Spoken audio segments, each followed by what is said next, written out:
Welcome once again to my studio. Today I'm just watching a young YouTuber coming up with how he was able to build a gaming rig from this OEM machines. That's a sample of what I'm currently using, and I want to share and watch along together with everyone so that we both learn from this young champ. So let me play the video, then alongside I'll be putting in my voice, educating you guys on how you could also do these kind of things too.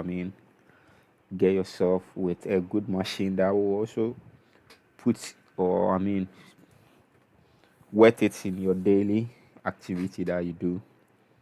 Let's go. What's going on, guys? My name is Matt, and what you're looking at is simultaneously one of the jankiest and best price to performance PCs I've ever built. Recently, I gave myself the challenge of trying to put together a gaming PC for the extremely low price of $100.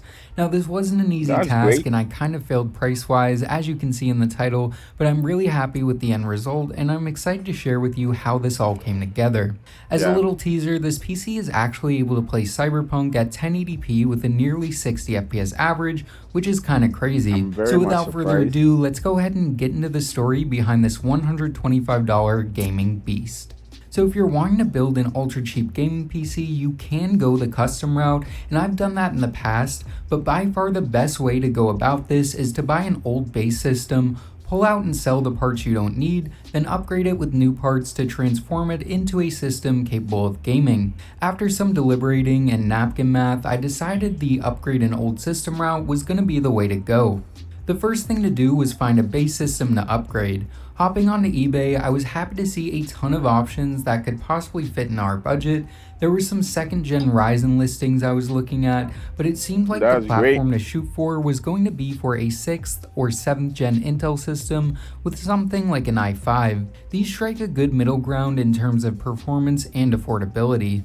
After looking at a bunch of different options, I stumbled upon this one, a listing for a quote-unquote not tested HP Pavilion desktop for $50 plus shipping. Now, going for something like this may seem like a bad pick on the surface, but after seeing in the description that it does power on and the Wow. fact it has an i7 CPU meant this might be worth the risk. There wasn't a ton of info in the description, but after looking up the product number, I found this PC very likely had a 6th or 7th gen i7, 8 or 16 gigabytes of RAM, a basic NVIDIA graphics card, and a 1TB hard drive. Doing some math, I realized that at the right price, the system could be perfect because Okay. I could buy it, then sell off some of the parts in it to make more room in the budget. Yeah, so like this guy really has a similar ambition like I did some time back. I purchased a refurbished kind of machine like this at some point. Unfortunately, mine was an i5. I built okay, it was pre-built from HP. Yeah, so I kept it in a gaming case, added some RGBs, and I gave it a strong AMD RX 580 8 gig, and I offloaded it for my bucks. I was able to raise some capital with that. So it's a smart move for people whom we are new into this kind of tech firm, and it's very profitable, especially when you're able to, get the right clients or people whom they need these kind of stuffs to, do their content or play games or this kind of casualties. So it's worth it. So let's keep going. So what I did was throw an offer out for $25, expecting a counter and hoping to shave at least a little off the initial $50 asking price. To my surprise, a few minutes after submitting the offer, I got a notification that my offer was actually accepted. Now, unfortunately, on top of the $25 for the system itself, I had to pay over $25 for shipping, but all in at $53 for the system, it seemed like a really good deal. After about a week, the package landed on my doorstep. The box was slightly beat up, but nothing too bad, and opening it up, I was happy to see the system was packaged fairly well, with plenty of foam, which is far from guaranteed when buying from eBay. On a quick physical inspection, I found the system was definitely far from perfect, but everything damage-wise seemed to only be cosmetic, with a bunch of small scratches This covering is most of very the bad. outside surfaces. I decided the first thing to do would be to see if it booted, so I hooked it up to a display and keyboard and pressed the power button for the first time. After a minute or so, the PC actually booted directly into Windows, which was awesome to see because it meant I had a fully working PC on my hands, and the next thing to do was try and confirm all the specs. I did go into the BIOS, which confirmed a few things, but I decided the best course of action now was to open the system up and check out the internals. Taking off the side panel is easy as it just uses one captive thumb screw. Pulling it off revealed a surprisingly clean system, which was great to see and meant this Oh, PC this probably is lived a a very good one. boring and non-intensive life prior to meeting me. Now, one slightly annoying thing is the fact that all the screws used internally are Torx, which isn't a bit type everyone is going to have compared to something like Philips. The first thing I pulled off was the hard drive panel, revealing that the system was using a 1TB 7200 RPM Toshiba drive. This was good to see as I wanted to upgrade to an SSD and this hard drive could possibly be sold off to add some extra money back into the budget. Next, I struggled for an embarrassingly long time trying to remove the CD drive, which I did eventually get out, but couldn't get out the caddy that held it into the case, which ended up being fine. This is a basic HP Slim CD drive, and again, I wasn't going to be needing it, so it was just another item I could try and sell off. After that, I pulled out the two RAM sticks, which turned out to be a matching set of 8GB Kingston DDR4 modules rated at 2400 MHz. This is about as basic of RAM as you can get, but 16 gigs of RAM in a budget system like this one should work out perfect. Yeah. Next, I pulled out the included GPU, which after a quick look is an NVIDIA GT730 with 2GB of DDR3 memory. This is a good card for adding extra video ports to an old system, but for gaming, it's basically useless, so it was another item I could sell off. With that out, I went ahead and pulled off the CPU cooler, which even the cooler mounts were using Torx screws. Then I cleaned off the thermal paste to reveal the heart of this future gaming system, the Intel Core i7-6700T.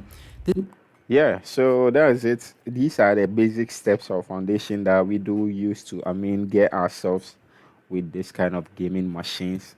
Okay, these are not meant or initially called gaming machines or the custom types though, but these are budget-friendly machines, but somehow performs similar to that of the customly or premium gaming rigs. They are not that far from those kind of performance. Yeah, that's something I can say about that. This is a 4-core, 8-thread CPU that launched back in 2015 with a TDP of only 35 watts and boost clocks of up to 3.6 GHz. The CPU may not sound like much based on our current CPU offerings, but back in its day, the CPU was a beast, and for modern budget gaming, it should still work very well, and this part is definitely staying. The cooler itself is a very simple and small aluminum heatsink with a 92mm fan attached. This is basic, but will work fine and is staying in the build. The CPU and cooler are both mounted to this weird LGA 1151 motherboard that does actually use standard power supply inputs. With that being said, after looking at the connectors on the board, I realized we might have a problem. See, the ATX 24 pin is located directly below the PCIe 16X slot, meaning most normal cards probably weren't going to fit. After this discovery, I made sure to keep it in the back of my mind, but I decided to move on to look at the power supply. The included unit is this unrated HP ATX power supply, which outputs a surprisingly small 180 watts. I thought this was probably not going to be enough power for the final system, so I knew this was more than likely going to have to go. After confirming the system was working and figuring out what was in it, it was time to sell off some of the unneeded parts to gain extra room in the budget. I listed everything locally and on eBay to hopefully find quick buyers for everything. Yeah, one thing I've realized about myself is I'm unable to, retail or sell these kind of components to revive my capital and then, go for more stuffs. So from watching this guy's video, I think I have to also find a smart way to, trade certain component that I do get from my machines, and then use that money to, search or buy more premium hardware that can boost or help me sell the kind of things I do get, and then it will make me even get more capital. That's a good thing. Everything. The GT730 I was able to sell locally for $15, which I think is pretty good. The hard drive I sold on eBay, which after fees and shipping I ended up getting $11. The power supply was the surprising one, as these go for generally $25 to $35 on eBay, and after shipping and fees I was able to get about $18 for it. Unfortunately, I wasn't able to sell the CD drive in time for the video, but I think recouping $44 from random unneeded parts in a PC that I picked up for only $56 is pretty darn good.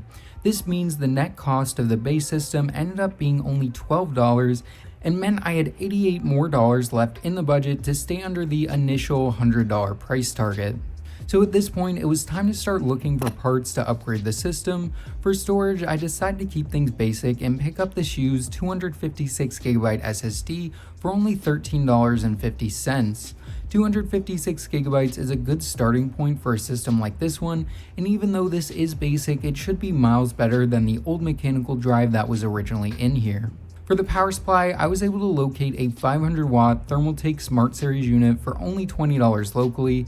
This power supply again isn't great, but it'll provide more than enough power for this system, plus pretty much any budget graphics card I throw in it. Which brings me to the biggest challenge in this build, which was figuring out what the heck I was going to do for the GPU.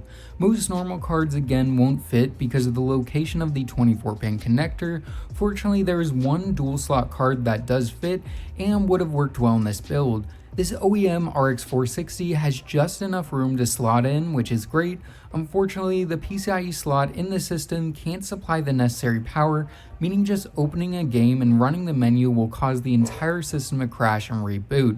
This is unfortunate because these cards sell for under $40 and still provide very good performance in esports and older AAA games. At this point, after buying the system for a net cost of $12, along with the power supply and SSD for around $34, it meant I had about $54 left in the budget. I was really hoping to stay under $100, but I knew the solution I needed was going to cost a bit more than that, so I decided to find a decent GPU and PCIe extender to use in the build. After some searching, I found this OEM Dell GTX 1650 Super, which I was able to negotiate down to $50. This is a big upgrade over the RX 460 with more power and double the video memory, but meant it wouldn't fit in how it normally should. Now you can pick up cheap PCIe extension cables for $10 to $15 online, but I was able to find this high quality one locally for $20. This guy said this was a new upgraded riser cable for an NZXT H1 that he didn't own anymore, which if you don't know the whole NZXT H1 riser situation, I'll leave a video that explains it in the description below. So after buying both of those, I was left with a total net cost of $115.50. Definitely over the initial $100 budget, but still not bad at all for the specs. With all the parts in hand, it was time to finally put it all together. I made sure to put new thermal paste on the CPU and reinstall the cooler. The power supply fit in no problem, and installing the SSD was as easy as plugging in two cables. For the GPU, I plugged in the riser cable to the slot and the GPU to the cable. There's no elegant way to mount this in this case, so careful placement should work for now. The final system looks incredibly janky. That's really basic process where the guy do. Let me pause and receive this call. Excuse me. Hello. Good evening, Sam. Hello.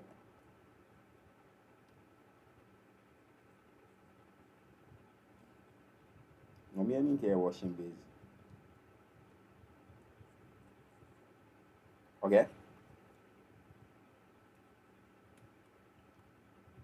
Dabi mi yeshi abiane.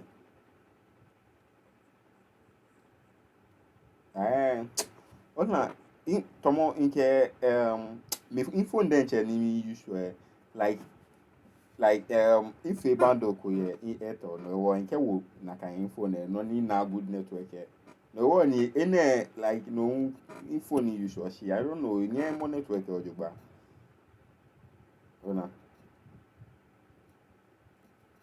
onishi opa no ni mi chonshi yeah well I think that's the reason.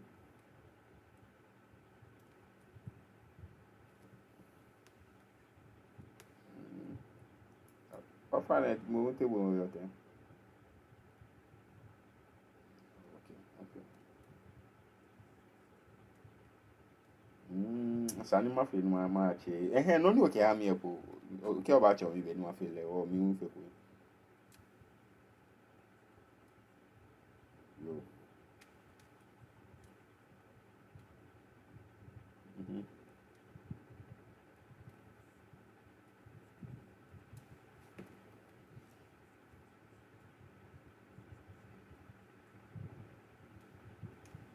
Yo. Mm.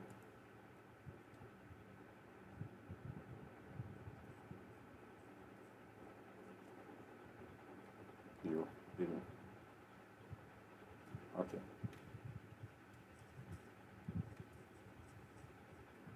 Mm. Ah. Le.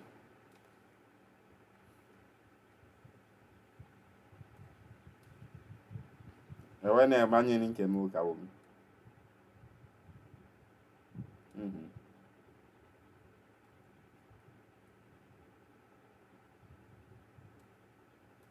Okay. Dabi dabi.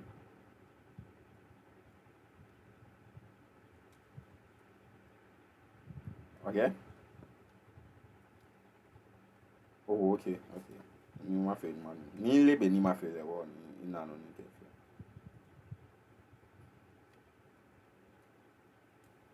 Mm. Mm. Like no you know it.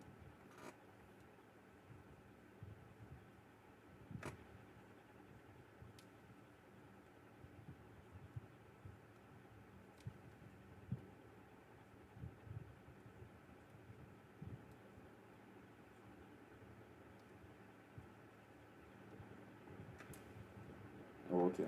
Okay.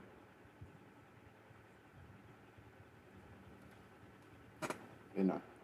Finish.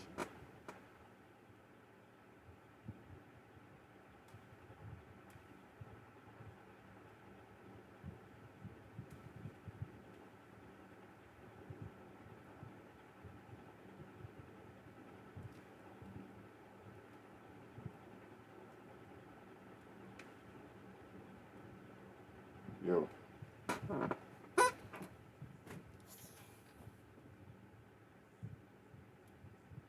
How funny you.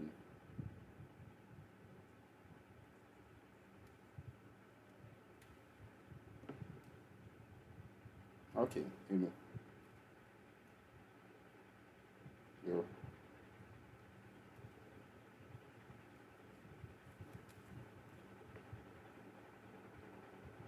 Okay.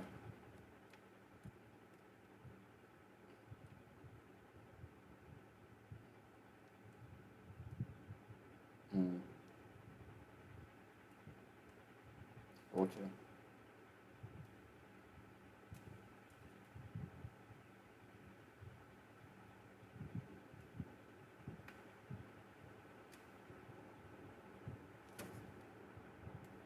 You. You know.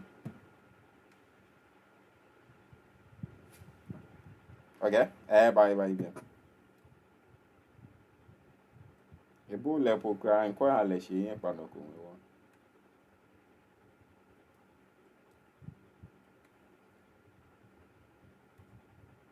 Okay? Inu ko yo. Okay, ke fe mini. Ake mini. Inu ko no ni we. Hello? Network na hu gba sorry. Ofa na bo no yi. Serious.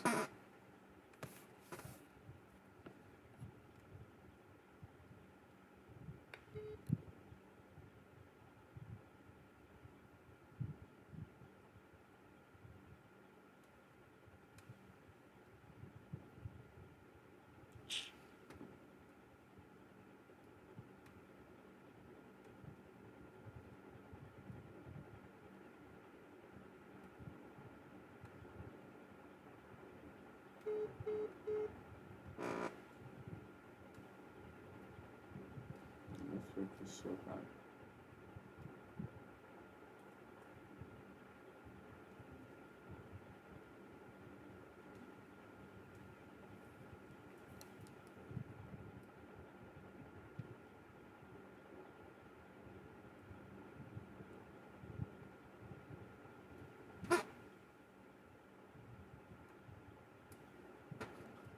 In your account. To copy it,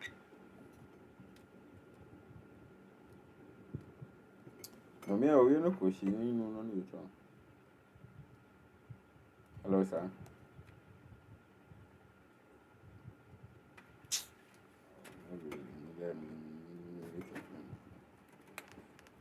Baby. Okay, for me, that kind.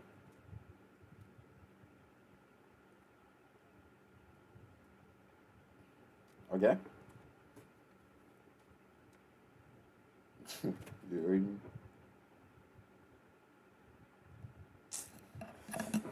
Hmm. Okay? Ami. Info. Info. Ami. Okay. Sorry, guys. That was my mom I was talking to, so sorry for the interruption. Let's continue the video. But indirectly, we are all learning from this guy. But like I was saying earlier, he did a mistake with how he adjusted the camera, even though he had a right GPU riser, but he didn't know how to, screw and firm or tighten the riser with the card in a very good position to have a perfect grip so that the machine could function to his expectation. He just did it anyhow.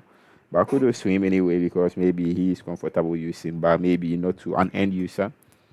Let's see. But it was technically done, and for a system like this, all I really care about is how it performs. With that done, it meant it was time to install Windows, games, and get to testing. In terms of games, I tested I a like mix his of monitor though. esports and It looked AAA very cute. titles. I'm using my Then the normal keyboard test, with but the want to mouse, upgrade my but the testing library of machine's games, so if case you is have not any that, it's not the suggestions, best. let me know what games you It think looks I should strange in my test in the comment opinion, and section it's very below. basic So or without further casual. ado, let's go ahead and see how this janky It $120 would have gaming been better PC for him to performs. change the case. No matter where you Using a roam, custom case you'll would have been the encounter best. places you can't have. Okay, so GTX 1650 Super is not a very bad card though. It can really handle some titles. And as you can see, look at the FPS margin he's earning or getting from the gameplay footage. This Fortnite default settings, and he's averaging 110 FPS, 15.1% lows. That's inspiring. Borderland 3 1080p medium, 76 FPS average, 50.1% load. That's cool. Let me see another title. This is Valorant 1080p low, 171 FPS average, 78.1% load. Also cool. But unfortunately, the CPU is the bottleneck because this it is an i7. What's the name? This Far Cry 6 1080p medium, 70 FPS, 51.1% load. So, like I was saying, the CPU is the bottleneck because this is an i7 6700T. The T that's attached to the CPU is the reason why the gameplay is very bad because this i7 is a low profile i7 and it's only uses 35 watts TDP, which is too low to the as compared to the original or the factory clocked i7 6700 and its counterpart 6700K. The 6700 is clocked at 3.6 and it can turbo boost to 4.1 gigahertz, while the what's the name? As you can see, The performance on the system is really good. Even a game like 6700K is Cyberpunk at clocked at 4 1080p gigahertz low is 4.5. perfectly playable, which was But this honestly pretty i7 is surprising to clocked at me. 2.8, In terms of and temps, its they were max stable great due boost to is one, these being 3.6, low which powered is parts, and two, there's no rather side the panel because it won't fit equivalence on. to I definitely would the like to find a base different clock of solution the to mounting the i7 GPU. I think the 700. best thing to do would be to desolder the 24 pin port and So solder therefore, wires directly from I the think contact it's a pins good remark to a to connector, which appreciate would be this much guy's more low work, but profile and would allow a unfortunately he GPU also to did install some minor directly into the mistakes, slot. With that and being I said, tried I to don't correct know you if this would guys. be either effective or Even more look at importantly safe, how. but if you guys have So some how do we ideas on a connect the good way to output mount it, let me to know in its the machine? comment section below. It's not the All in all, best. You for should around have found a 120 better way bucks, the or system used might a honestly different be the case, best price to performance PC I've which ever would have built. been a better And idea. just as a reminder, this isn't meant to be a guide and is more meant to show you that if you put in the time, But effort, anyway, and research, that's you can his put together a capable preference, so gaming it's okay machine for for him. extremely cheap. Now, there are a bunch of different ways I could have went with this build, So so if I you would have think done something it's not a different, bad let me thing know to what you would do. have You done can watch in the and comment learn section below. the basics. So yeah, guys, I think it's time to wrap this video up. I hope you guys enjoyed. So like I said, you can only pick the positives from his video, and you can also pick the positive from my content and my comment that I gave, and the advice and the positives, the negative you can learn from me as well. So yeah, thanks, peace, I'm out. You can subscribe to my channel for more reviews, and then watch along content that we will be doing to help people whom they are new into the field learn from us as well. Peace. This is your boy Isam. I'm out.